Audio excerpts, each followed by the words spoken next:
ભાવનગર શહેરમાં રહેતી બે મહિલા સહિત 3 શખ્સો મુંબઈથી ખાનગી ટ્રાવેલ્સમાં બેસી મસ્ત મોટો ડ્રગ્સનો જથ્થો ભાવનગરમાં ઘુસાડવાના ફિરાકમાં હોવાની બાતમી એસઓજી પોલીસને મળી હતી.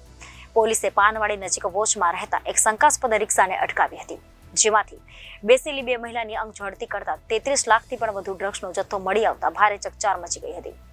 જો કે દીકરી મુંબઈથી ડ્રગ્સ લાવી હોય છે, તેના બાપુજી રિક્ષામાં બેસાડી ઘરે મૂકવા જતા તે વેળાએ ચારેય શખ્સો પોલીસને હાથે લાગ્યા હતા. ગુજરાત રાજ્યમાં દરિયા કિનારેથી ડ્રગ્સ ઘુસાડવાના અવારનવાર કાવતરવા ઘડાય છે. તેમજ થોડાક સમય પહેલા જ કરોડો રૂપિયાનું ડ્રગ્સ ગીર સોમનાથ તેમજ પોરબંદર જિલ્લામાં દરિયાઈ માર્ગે ડ્રગ્સનો કરોડો રૂપિયાનો જથ્થો ઝડપાયો હતો.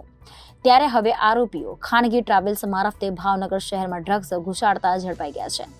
ભાવનગર શહેરમાં રહેતી બે મહિલા સહિત 3 શખ્સો મુંબઈથી લીમડા ટ્રાવેલ્સમાં ભાવનગર આવી લાખો રૂપિયાનો ડ્રગ્સનો જથ્થો ઘુસાડવાની ફિરાકમાં હોવાની અને રિક્ષામાં બેસી પાનવાડી નજીકથી પસાર થશે તેવી ભાવનગર એસઓજી પોલીસને બાતમી મળતા પોલીસે પાનવાડી નજીક વોચ ગોઠવી હતી. ત્યારે એક શંકાસ્પદ અતુલ રિક્ષા જેને અટકાવવામાં આવી હતી, જેમાં સવાર બે મહિલા સહિત ચારેય શખ્સોને એસઓજી ઓફિસે લાવી તપાસ હાથ ધરવામાં આવી હતી. તપાસ દરમિયાન સના મોહસિન ખાન રોહિલ, કનીઝા ફાતેમા ઉર્ફ સમુયા હસન મિયા, મોલા ખેલા સૈયદની અંગ ઝડતી કરતા કપડામાં સંતાડેલા ડ્રગ્સ વજન જેની 339.39 ગ્રામ, જેની કિંમત 33,93,700નો મસ્ત મોટો ડ્રગ્સનો જથ્થો ઝડપાતા ભારે ખળભળાટ મચી જવા પામ્યો હતો. આ સાથે મહિલાની સાથે રહેલા રાહિલ અબ્દુલભાઈ ડેરૈયા, ઇબ્રાહિમ હુસેનભાઈ સિદ્દીને ઝડપી લીધા હતા. આરોપી ઇબ્રાહિમ હુસેનભાઈ સિદ્દીની દીકરી શનાબેન મોહસિન ખાન રોહિલા મુંબઈથી ડ્રગ્સ લાવી હોય જેને રિક્ષા લઈ ઘરે ઉતારવા જતા હતા તે વખતે ઝડપાઈ ગયા હતા. ભાવનગર એસઓજી પીઆઈ શ્રી વાડા અને પીએસઆઈ શ્રી મકવાણાની ટીમ દ્વારા ભાવનગર શહેરમાં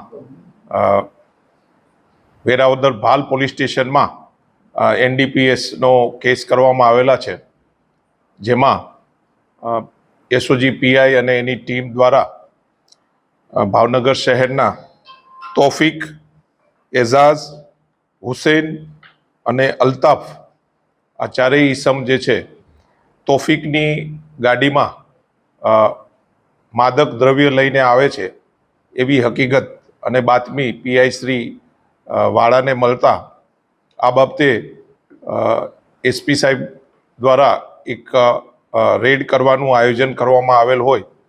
બે પંચો રૂબરૂ તમામ એસઓજીના સ્ટાફ અને પંચો રૂબરૂ રેડ કરવામાં આવેલા છે અને આ જે તોફિકની જે બાતમી હતી એ વેરીફાઈ કરતા તે ગાડીમાં એનડીપીએસનો જથ્થો હોવાની તોફિક દ્વારા કબૂલાત કરતા આ કામે એફએસએલ અધિકારીશ્રીને સ્થળ પર બોલાવી અને આ એનડીપીએસનું જે દ્રવ્ય જે છે તેનું પૃથ્થકરણ કરતા આ દ્રવ્ય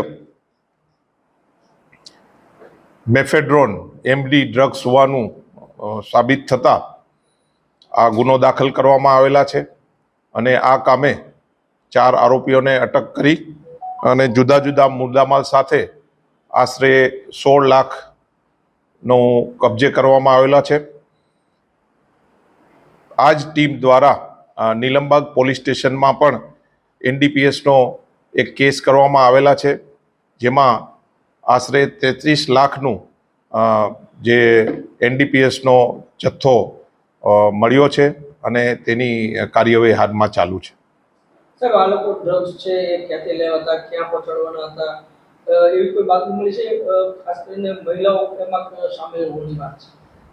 જે પીઆઈ શ્રી વાળાને જે ભાલનો જે કેસ છે તેમાં તેના અંગત બાતમીદારથી તેને ગુપ્ત બાતમી મળેલી કે તોફિક જે છે તે પોતાની જે સફેદ કલરની બલેનો ગાડી જે છે તેમાં આ 4 ઈસમો મુંબઈની ડોંગરી વિસ્તારમાંથી આ મેફેડ્રોન ડ્રગ્સ છે તેનો જથ્થો લઈ અને ભાવનગર આવવાના છે એવી ગુપ્ત બાતમી મળેલી, જેના આધારે પંચો રૂબરૂ રેડ કરતા આ જે જથ્થો જે છે એ પોલીસે કબજે કરેલો છે.